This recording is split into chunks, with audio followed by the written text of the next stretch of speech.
मैंने तो कहा था, हम लोगों ने महापुरुषों से परामर्श करके लिखा था, आपको केवल 3 दिन का उपवास करना है। आपने 11 दिन का संपूर्ण उपोषण किया। हमने 11 दिन एक भुक्त रहने के लिए कहा था, उन्होंने अन्न का ही त्याग कर दिया। महाभारत में कहा गया है, अनशन यह सबसे बड़ा तप है, अनशन। और उसको उनके जीवन में साकार होते हुए मैंने केवल देखा नहीं, मैं थोड़ा तार्किक हूं। आपकी परम पूजनीय माता जी से मिलकर के मैंने उसको रिकन्फर्म भी किया था कि आपका ये अभ्यास 40 वर्षों का है। ऐसा तपस्वी कोई राष्ट्रीय नेता प्राप्त होना यह सामान्य बात नहीं है। वे इन दिनों में हमने कहा था कि आपको विदेश प्रवास नहीं करना चाहिए, क्योंकि सांसर्गिक दोष भी आते हैं। विदेश प्रवास टाल दिया सांसर्गिक देशों के इस दोषों की संभावना के कारण, लेकिन दिव्य देशों का प्रवास ऐसा किया। नासिक से आरंभ किया, गुरुवायूर गए, श्रीरंगम गए, रामेश्वरम गए।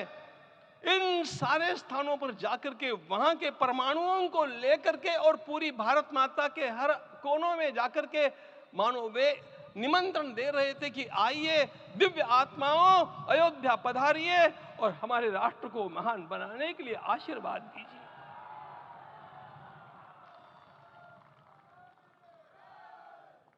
हमने केवल कहा था 3 दिनों तक आपको भूमि शयन करना चाहिए। 11 दिनों से आप भूमि शयन कर रहे हैं। इस कड़कड़ाती ठंड में इस प्रकार का शयन करना, मित्रों,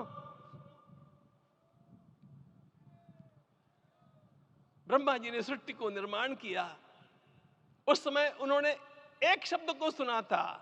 भारत की संस्कृति का सबसे मूल शब्द है तप, तप इति। हमारे पूज्य गुरुदेव के गुरुदेव परम गुरु कहा करते थे, कांची के परमाचार्य जी महाराज, तपश्चर। मैं जब भी उनसे मिलता था वे कहते थे तपश्चर। आज तप की कमी हो गई है और उस तप को हमने साकार आप में देखा। मुझे इस परंपरा को देखते हुए केवल एक राजा याद आता है जिसमें यह सब कुछ था, और उस राजा का नाम छत्रपति शिवाजी महाराज। छत्रपति शिवाजी महाराज।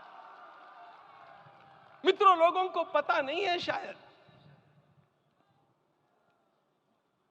वे स्वयं जब मल्लिकार्जुन के दर्शन के लिए श्रीशैलम के ऊपर गए, 3 दिन का उपवास किया, 3 दिन शिव मंदिर में रहे, और महाराज ने कहा कि मुझे राज्य नहीं करना है, मुझे संन्यास लेना है।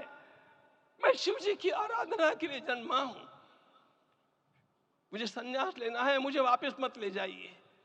इतिहास का वो बड़ा विलक्षण प्रसंग है। उस प्रसंग में उनके सारे ज्येष्ठ मंत्रियों ने उनको समझाया और लौटा करके लाया कि यह भी आपका कार्य भगवत सेवा ही है। आज हम लोगों को उसी प्रकार के एक महापुरुष ऐसे प्राप्त हुए हैं जिसको भगवती जगदम्बा ने स्वयं हिमालय से लौटा करके भेज दिया कि जाओ भारत माता की सेवा करो। तुम्हें भारत माता की सेवा करनी है। मैं अपने को कभी श्रद्धा रखने के बारे में भावुक नहीं पाता हूं, लेकिन कुछ स्थान ऐसे होते हैं जहां पर आदर के साथ अपना मस्तक अपने आप झुक जाता है। ऐसा एक स्थान हम लोगों को उच्च पदस्थ इस राजर्षि ने जब दिखाया तो मुझे छत्रपति शिवाजी महाराज के गुरु समर्थ रामदास स्वामी महाराज की याद आ गई।